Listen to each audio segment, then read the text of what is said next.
Okay, good morning, everyone. So, in the last class, we discussed about adjoint of a bounded linear operator on H. Of course, if you have a bounded linear operator from H1 to H2, where H1 and H2 are two Hilbert spaces, then also you can define T star, which will be from H2 to H1.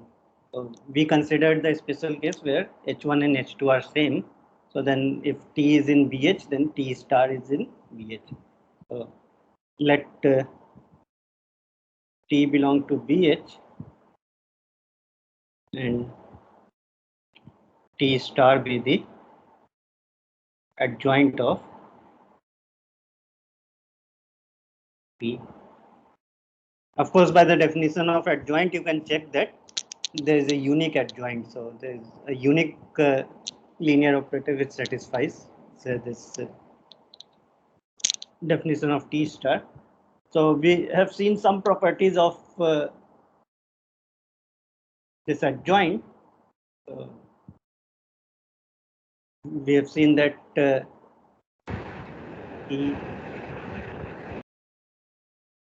norm of T star is equal to norm of T and T star star is equal to T.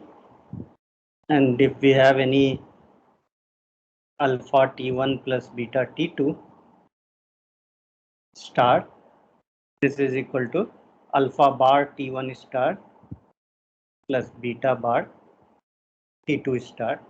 So T going to T star, if we have a complex Hilbert space, that is not a linear map, that is the conjugate linear map. And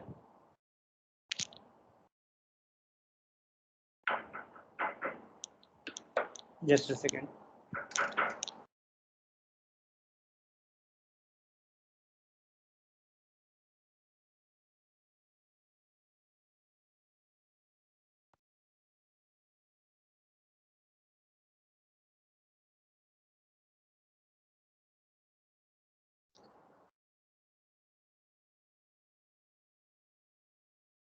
And also we have that if we take T1, T2, the adjoint of composition of two maps is T2 star, T1 star.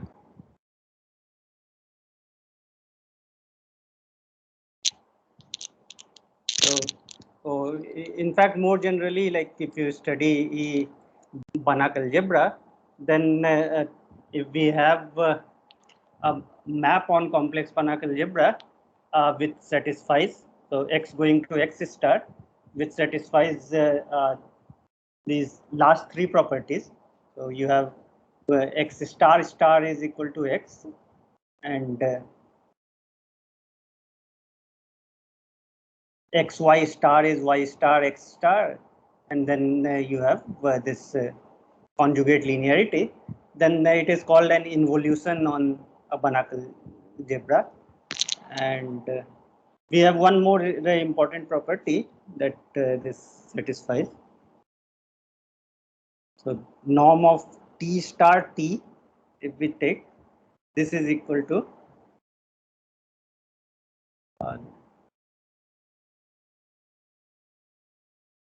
just 1 second.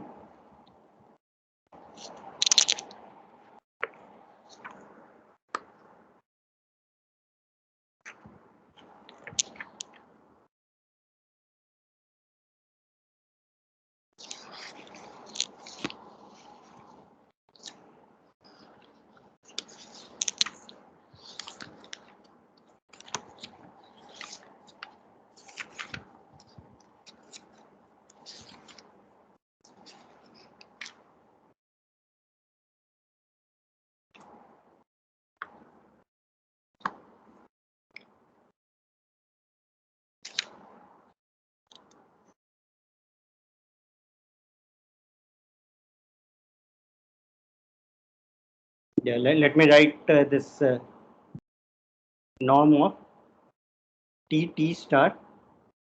This is equal to norm T square. Of course, in this case, this will also imply that if you take norm of t star t, then by this it will follow that that is equal to norm t star square, and because this satisfies norm of t star equal to norm t, so that is also equal to norm t square. So, but in case of Banach algebra, uh,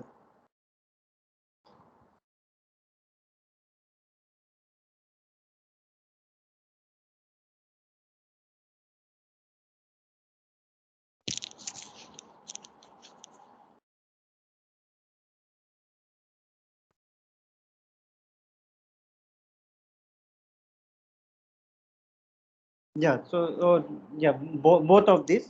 So this is norm of t star and norm of t star t equal to norm t square. So let's quickly prove this one. So if you take norm of t star t,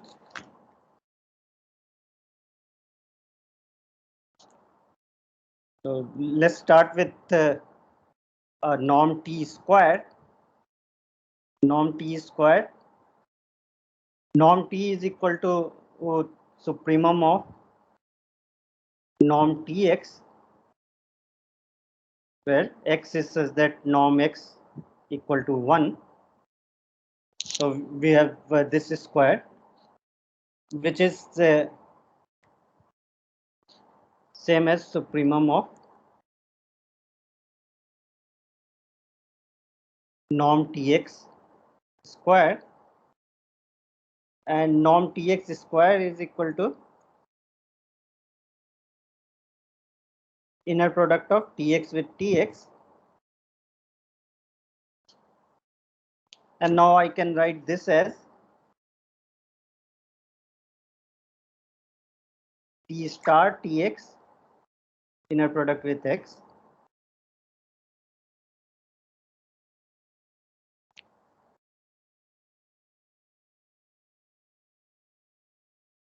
and this is less than equal to, so in fact we know that this is a non-negative real number, so I can even put mod here.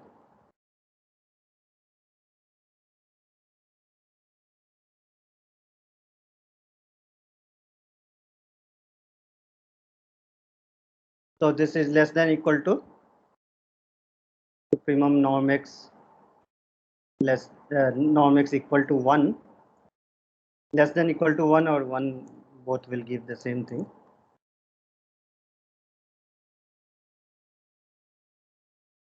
Of norm of t star t and norm x square, but norm x is equal to 1, so this is equal to norm of t star t. So we got norm of t star t is bigger than equal to norm of t square, and also we know that norm of t star t will be less than equal to norm of t star times norm of t, and because norm of t star is equal to norm of t, so this will be equal to norm t square. So what we got is norm t square is less than equal to norm of t star t, which is less than equal to norm t square. Therefore, they are equal.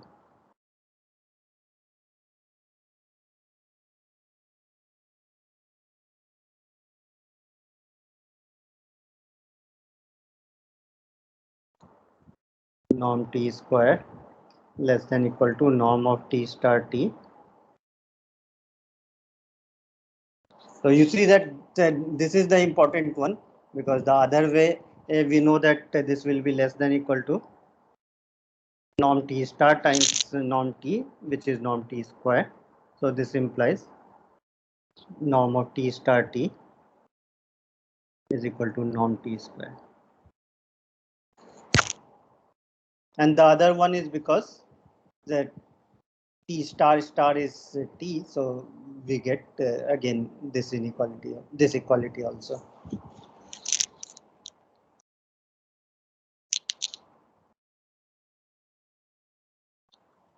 So actually we will not study C star algebra, but this is a property which is very important. So if any Banach algebra satisfies, there is an involution which satisfies this property.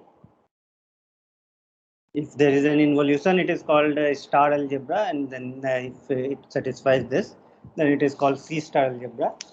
So, we won't have time to discuss that thing. So, but let's.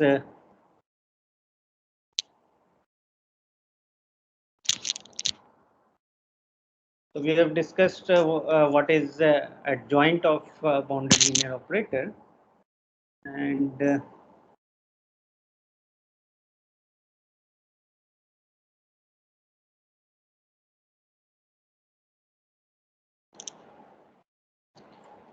so let's write one proposition. Let T belong to B of H, where H is a Hilbert space.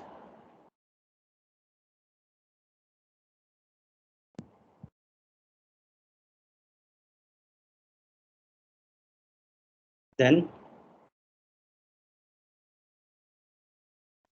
kernel of T is equal to image of T star, the orthogonal complement of this, and kernel of T star is equal to image T, orthogonal complement. So if you prove one of them, then the other one is because T star star is T, you get this also. So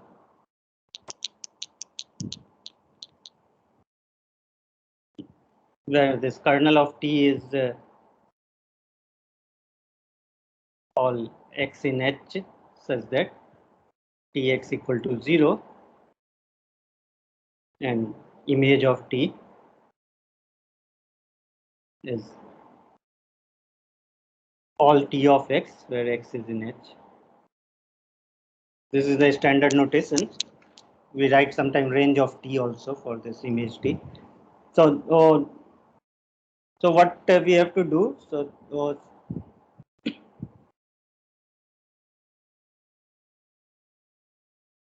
suppose we take anything in kernel T. So let x belongs to kernel T. This is equivalent to T of x equal to 0. So x is in kernel T if and only if Tx is equal to 0. And this is if and only if Tx inner product with y is equal to 0 for all y in H. Right? Of course, if Tx is 0, then Tx inner product y is 0. And conversely, if Tx inner product with y is 0 for all y, then you can take y equal to Tx, and that will imply Tx is 0. So these two are also equivalent. Now this can be written as x inner product with T star of y is equal to 0 for all y in H. Now if I take all y in H, then T star y is nothing but image of T star. So this says that x is orthogonal to image of T star. So this is equivalent to x belong to the orthogonal complement of image of T star. Right, so therefore we get kernel of T is image of T star, orthogonal complement, and hence this also implies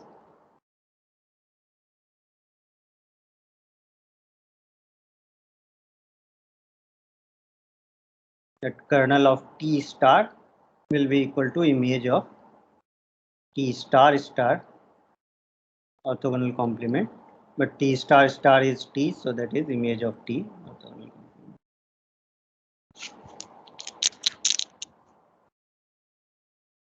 Now let's define definition. So T belonging to B of H. H is always for Hilbert space. So T belonging to B of H is said to be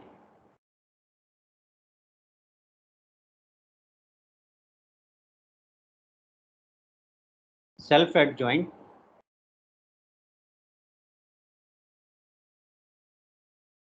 or Hermitian operator if T star is equal to T. Like we talk about Hermitian matrix or self-adjoint matrix. Similarly for operator, if T star is equal to T, it is called self-adjoint or Hermitian. And T is normal if T commutes with T star. So T star is equal to T star T. Then T is said to be normal, and T is unitary if T star is T star T equal to identity. So that is same thing as saying that T star is T inverse. So we have defined the self-adjoint, normal, and unitary operator.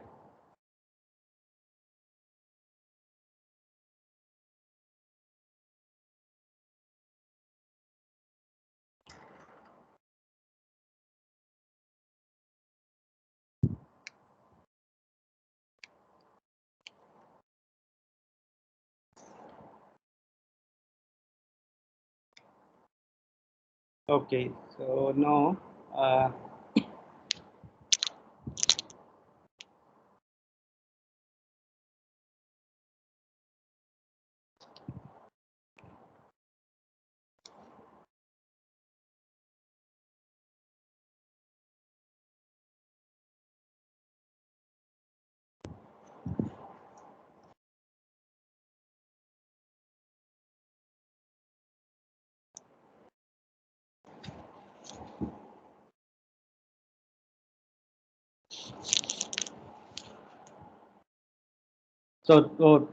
let me write this. For any T belonging to B of H,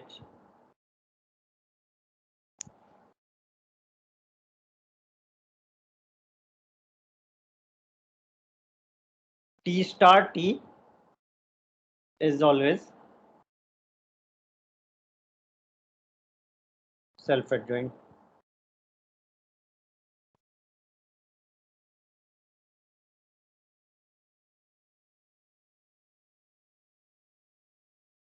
So because its adjoint will be equal to T star star, which is same as T star T. So T star T is always self-adjoint, and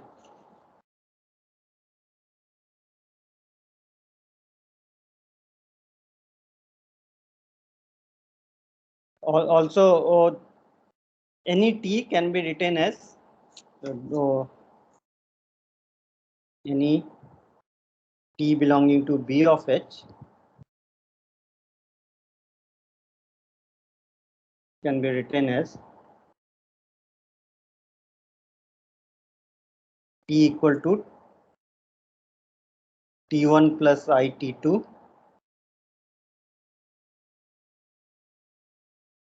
where T1 and T2 are Hermitian operators.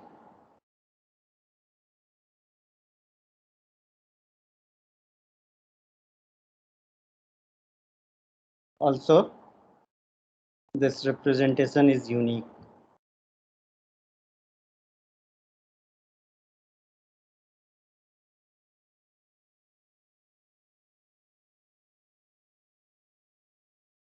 So this is again easy. So the proof is that you just put T1 equal to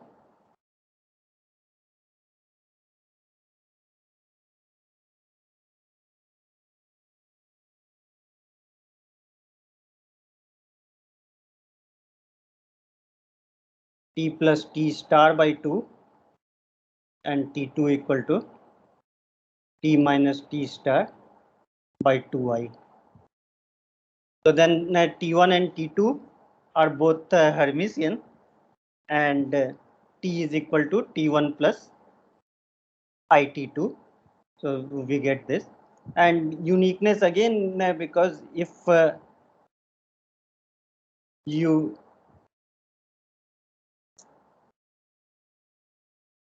take any T which is of the form T1 plus IT2, then we have that T star will be equal to T1 star minus IT2 star. But T1 and T2 are Hermitian, so that is equal to T1 minus IT2. And then by adding, you will get that T1 is equal to T plus T star by 2. And then by subtracting, you get T2 equal to T minus T star by 2i. So therefore, if it can be written like this, it has to be unique.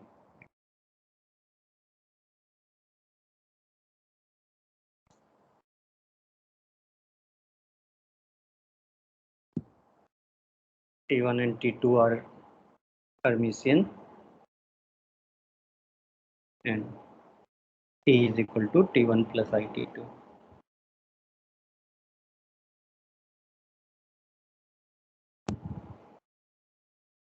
For uniqueness,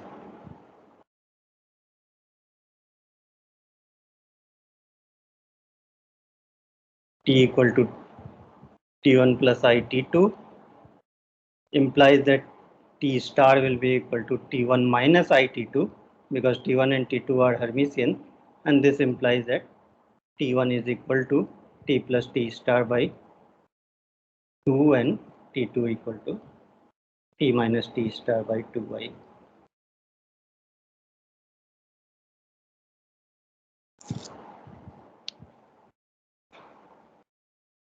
So maybe let's see an example.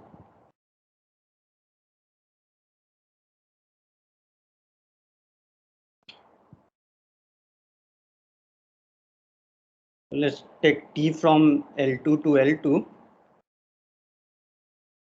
given by T of x1, x2, so on, equal to 0, x1, x2. So on the L2 space, sequence space, we define this. This is called the right shift operator.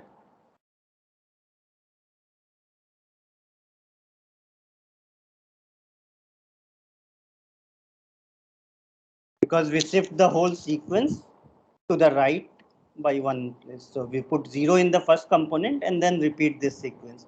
So this is right shift operator. Now let's calculate what is its adjoint.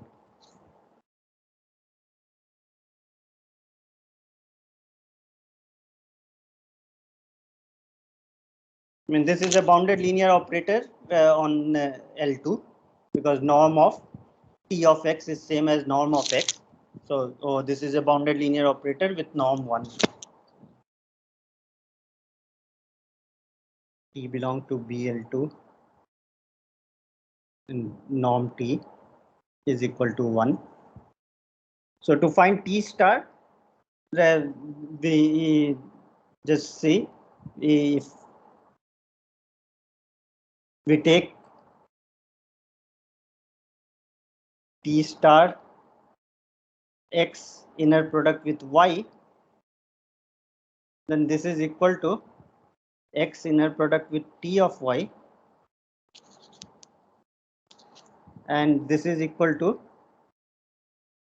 so on the first we have x1, x2, and so on this sequence. Inner product with T of y is 0, y1, y2, and so on. And the inner product on L2 is defined as this is equal to summation of xi yi bar. So we get x1 times 0, and then x2 times y1 bar, and so on. So this is equal to x2 y1 bar plus x3 y2 bar, and so on. So this is nothing but the inner product of x2, x3, and so on with y1, y2.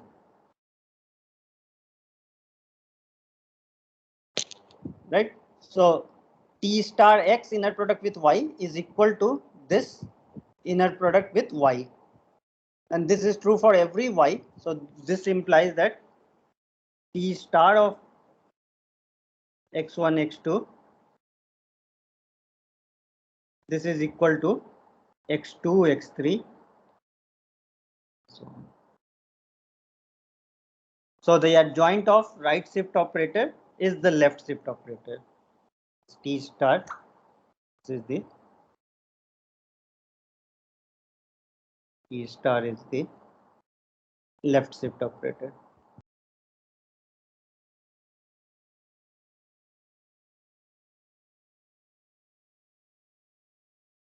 And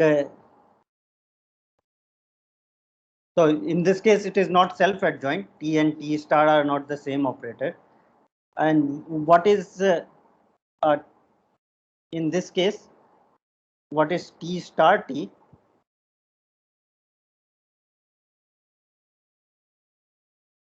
So if you take any x, then T shifts it to the right. So you get 0, x1, x2, and so on.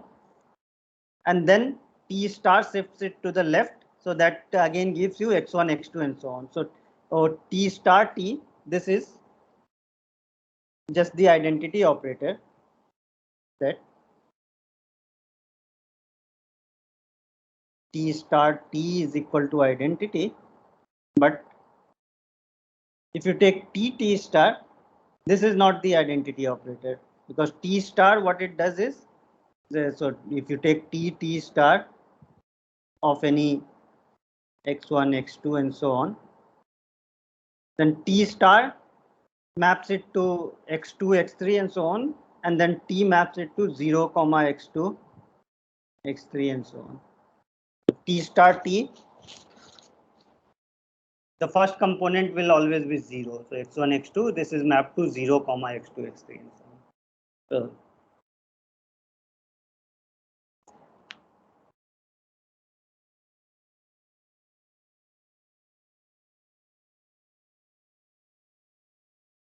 maybe one more example, let me write.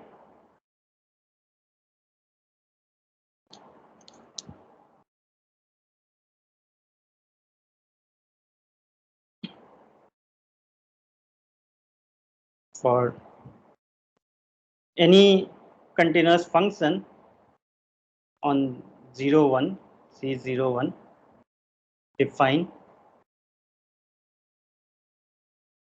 T phi from L2, 0, 1 to L2, 0, 1.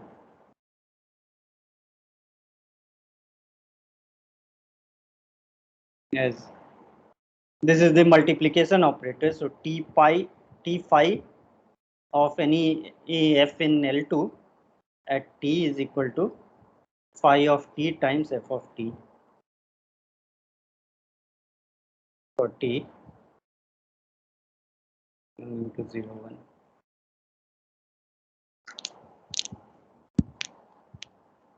So what is T star? So just check that.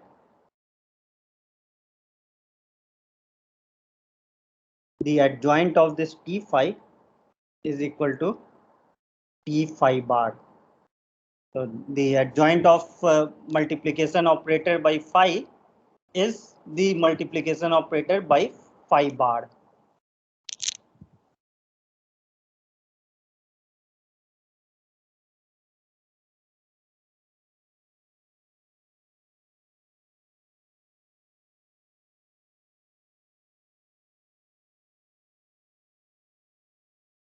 So therefore this T phi is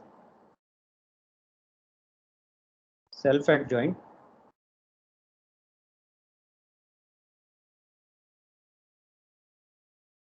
if phi is real valued. Right? So if phi takes only real values, then phi bar is equal to phi. So then in that case, T phi star is equal to T phi itself. So it will be self-adjoint operator if and only if, in fact, this phi is a real valued function.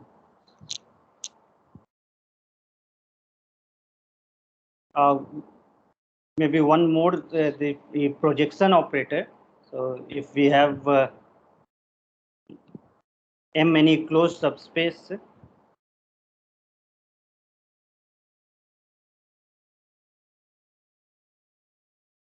of a Hilbert space H, and let Pm be the orthogonal projection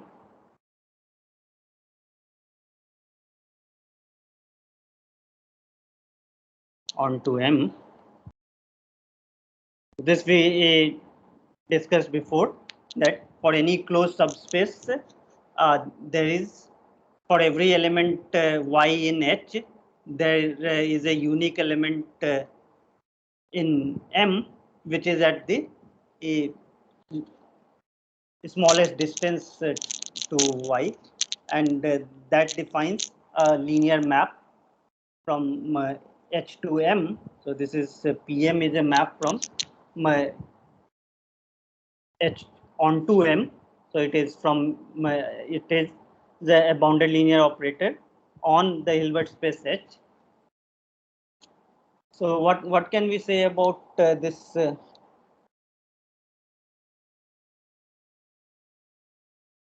Then this Pm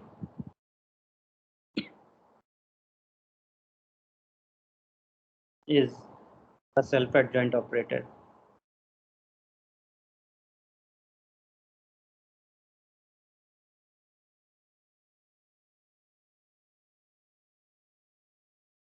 And also this projection operator, it satisfies Pm square equal to Pm. So it is such an operator is called idempotent if its square is itself. So it is an idempotent self-adjoint operator is Pm. So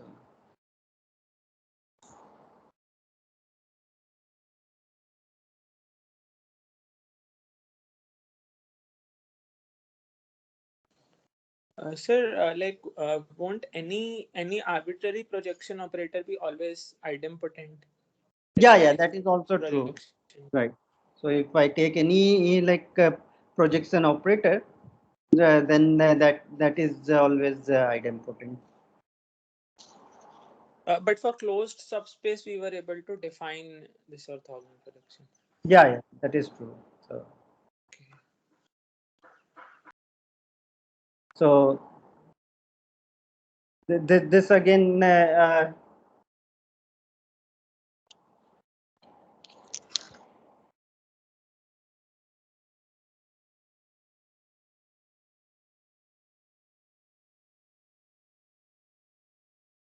So why is this self-adjoint?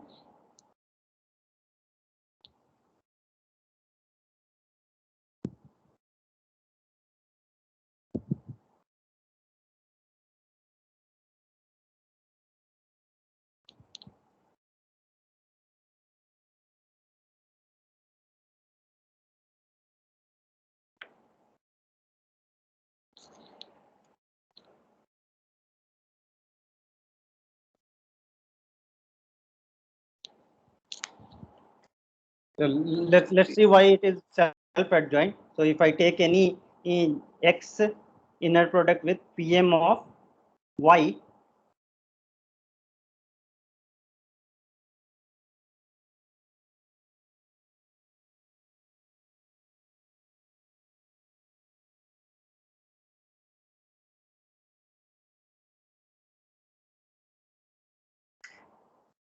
Or let me write the other way. So we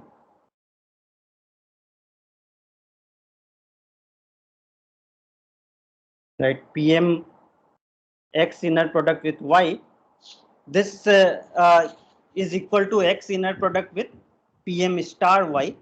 So we have to see that that is same as X inner product with PM of Y. So why is that? So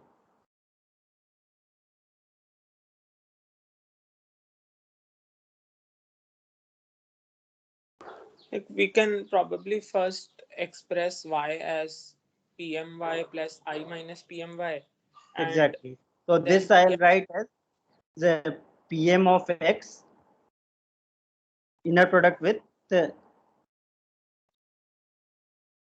PM Y plus Y minus PMY.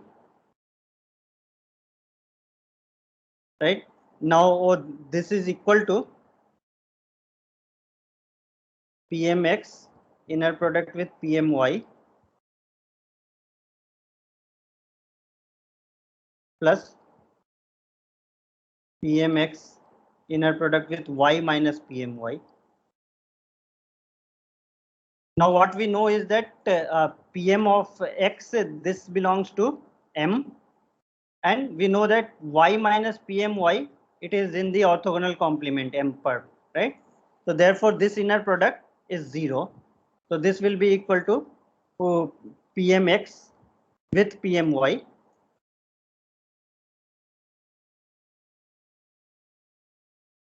And again you can write PM X. So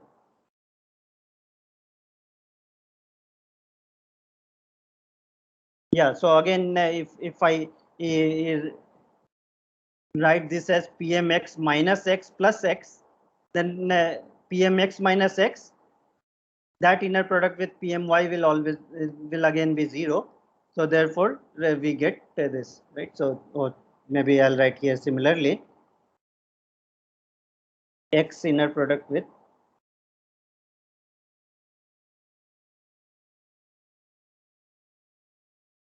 PMY. This is also equal to PMX inner product with PMY. So here you express X as X minus PMX plus PMX. So you will get this.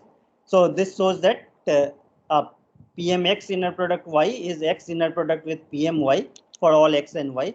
So that means that PM star is equal to PM.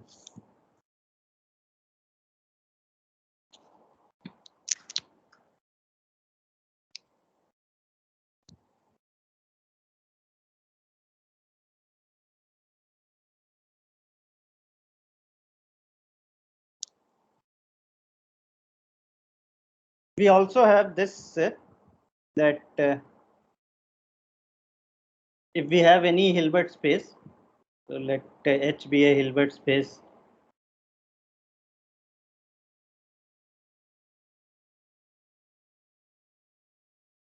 And let P belonging to B of H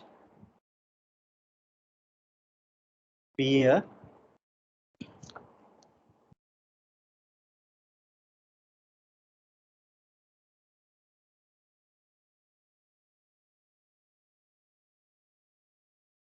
T such that P square equal to P and that P equal to P star. So we are assuming that P is self-adjoint and P is idempotent. So then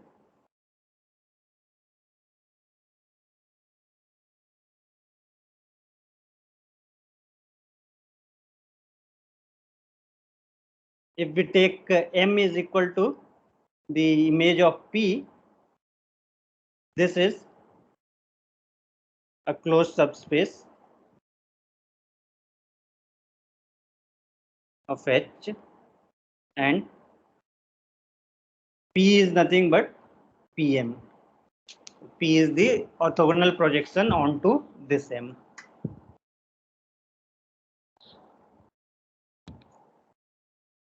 So the previous example says that if we have any orthogonal projection, then it is self-adjoint and idempotent. here we are saying that if you have any operator on a Hilbert space which is self-adjoint and idempotent, then it is the orthogonal projection operator only. So this thing characterizes the orthogonal projections on Hilbert space. So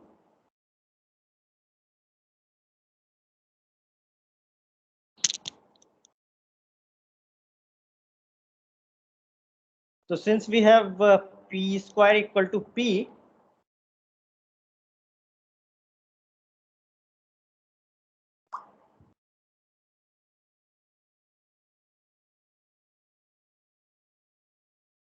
x minus px, if we look at, this belongs to kernel of p for every x in H, right? Because if you take p of this, that will be equal to p of x minus p square x, but p and p square are same, so that will be equal to 0. So x minus px is in the kernel of p.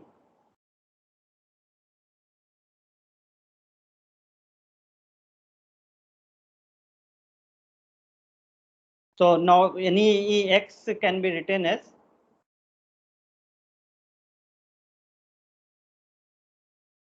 x minus px plus p of x. So this belongs to kernel of p plus image of p. So this shows that we have this decomposition that any vector can be written as a vector in kernel plus a vector in image. So therefore we have that the Hilbert space can be decomposed as sum of kernel of p and image of p.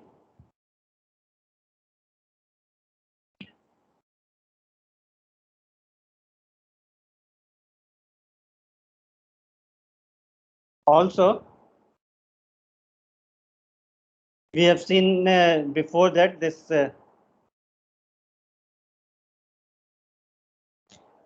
for any operator, kernel of t is equal to image of t star orthogonal complement. So that if we apply to this p, kernel of p is equal to image of p star orthogonal complement. But p star is assumed to be equal to p. So this is equal to image of p orthogonal complement. So what this says that image of p and kernel of p are orthogonal to each other. So therefore we have that this H can be written as the direct sum of kernel p and image p, where these two are orthogonal. Right? So therefore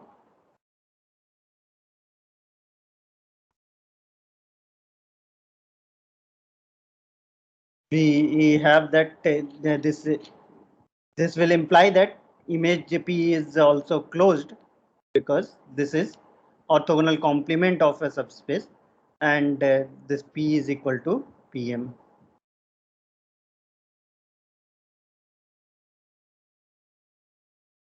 Therefore H is the orthogonal direct sum of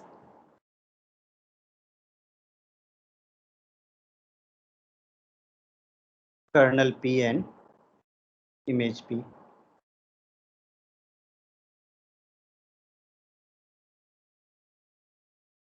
And so this will imply that this image p is closed, and p is equal to p of m.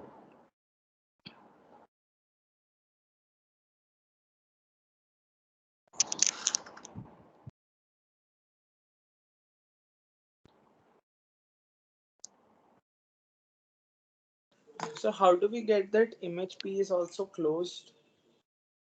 Uh,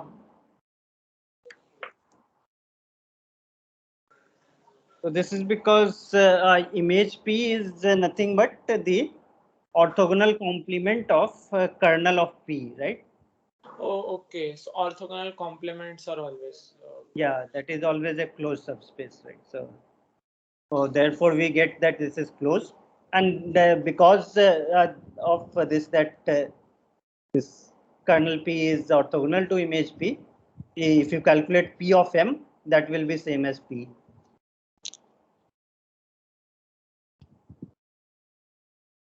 Right, because that you get PM of X is the unique vector such that X minus PMX belongs to its orthogonal complement. But here you know that X minus the P of X, this belongs to the orthogonal complement, because orthogonal complement is kernel. So therefore this P equal to PM is also true.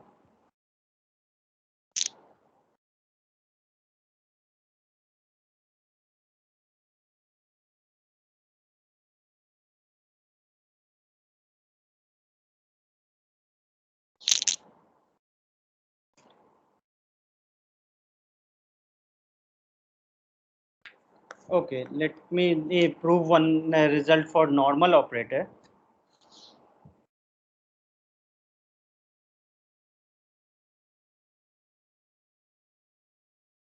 Let H be a Hilbert space.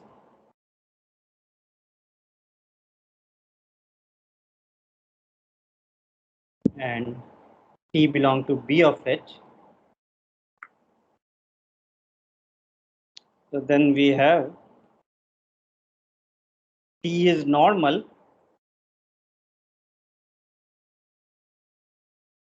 if and only if norm of Tx is equal to norm of T star X for every X in H. And B is if T is normal,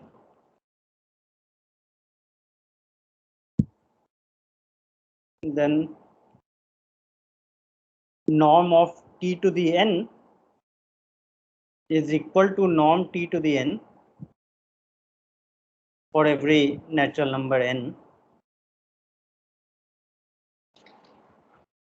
And also kernel of T is same as kernel of T star, which is image of T orthogonal complement and image of T star orthogonal complement.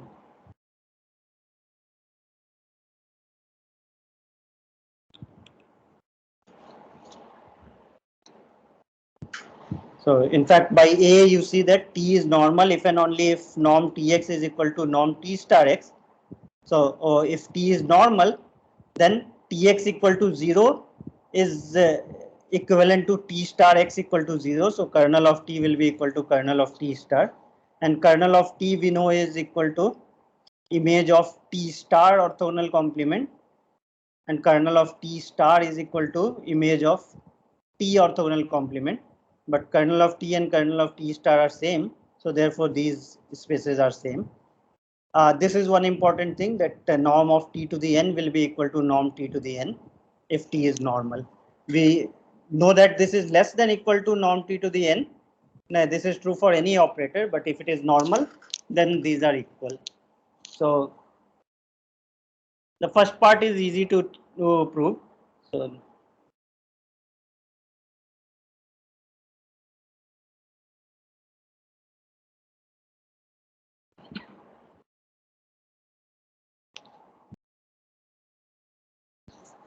So let's look at norm T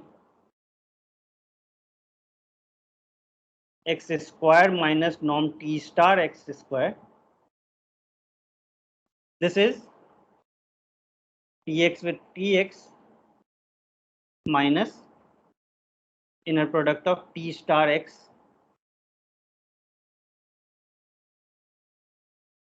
with T star X.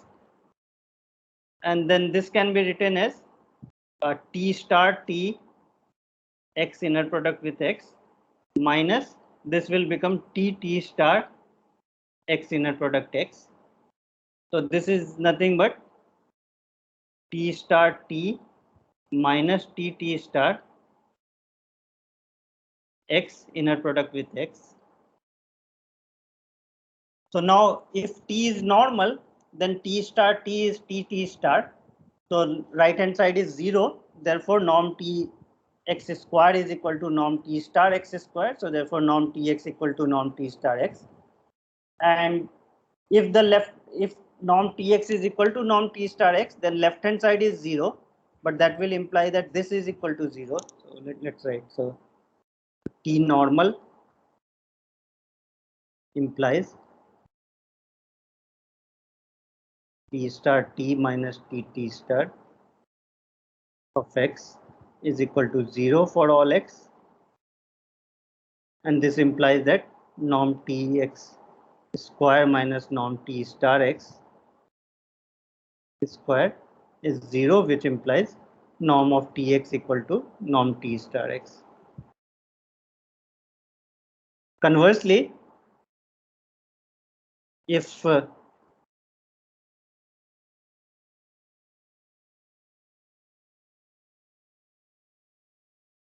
norm of tx is equal to norm t star x for all x, then t star t minus t star x with x, this is equal to 0 for all x, and this implies that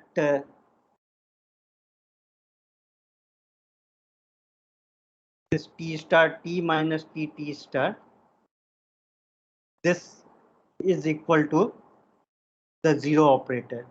So that will say that t is normal. So why is that? So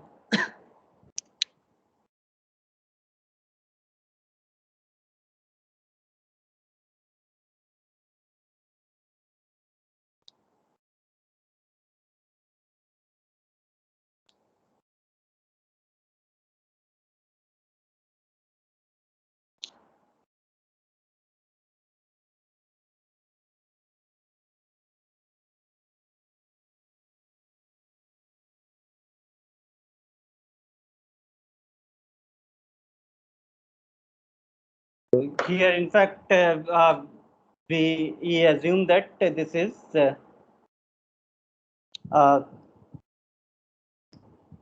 Hilbert space over complex field. So let me write this. This is a complex Hilbert space.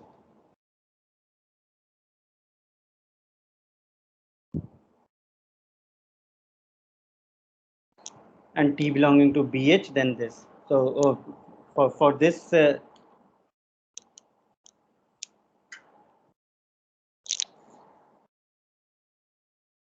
if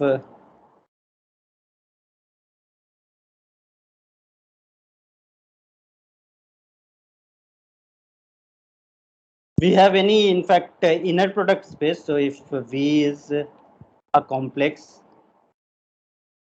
inner product space,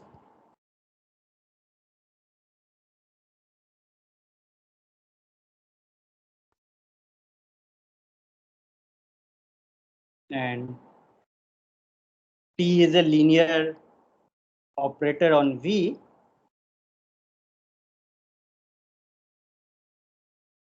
is such that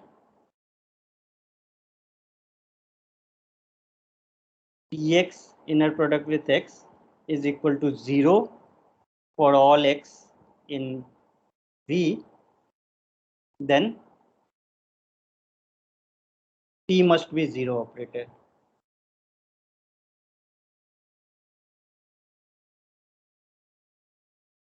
So we are using this result. So first of all, you note that this is not true if we take real inner product space.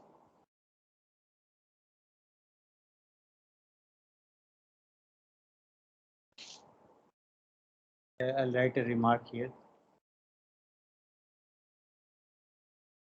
This result is not true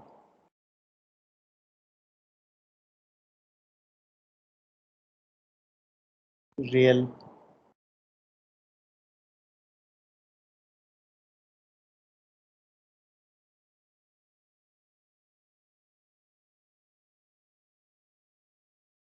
okay. Can anyone tell an example? where you have Tx inner product x is 0 for all x, but T is not 0 operator.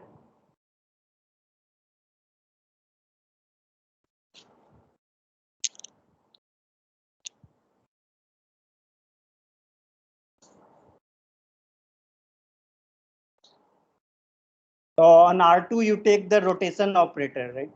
So rotation by 90 degree. Take P.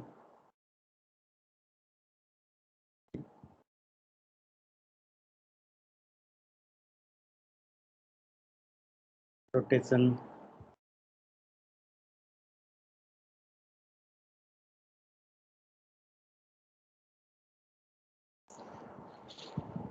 Right. So then for any x in, so on, let's say on R2.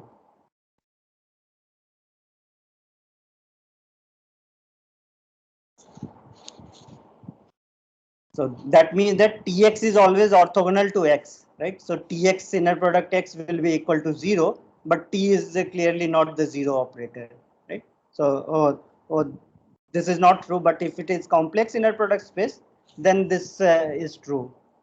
And why is that? So for that, we have this, it follows from the polarization identity. So to prove this, use the polarization identity.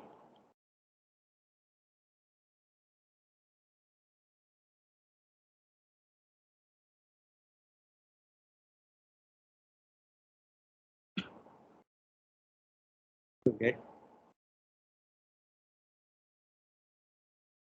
if I write 4 times Tx inner product with y, that is equal to T of x plus y inner product with x plus y minus T of x minus y inner product with x minus y plus iota times Tx plus iy inner product with x plus iy minus iota times Tx minus iy inner product with x minus iy. And now if Txx, this inner product is 0 for every x, then all these 4 terms on the right hand side are equal to 0, and therefore we will get that Tx with y is equal to 0 for all x and y, and that will imply that Tx has to be 0. So that will give you T equal to 0.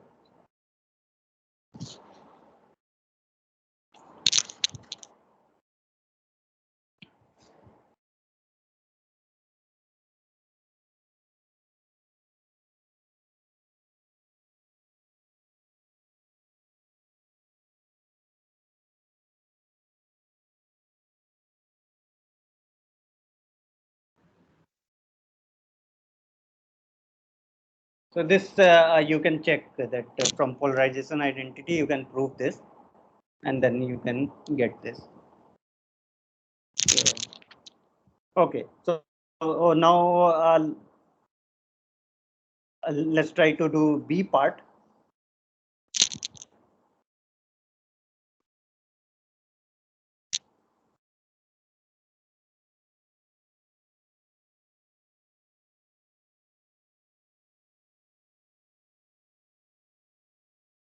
So if T is normal,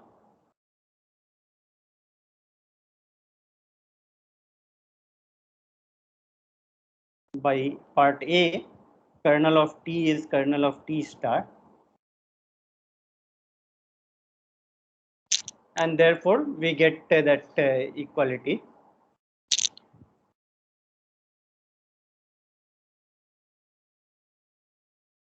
Image of T perp is equal to, एक minute. So this is the kernel of T star and image of T star perp. This is kernel of T. So therefore we will get this.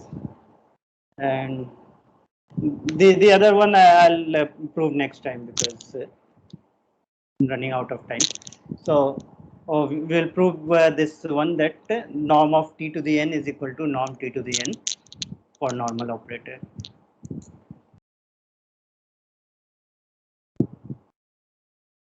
So I'll stop here. Tomorrow, as you must be knowing, there is no class because there are this project presentation scheduled tomorrow. So we will meet next on Tuesday.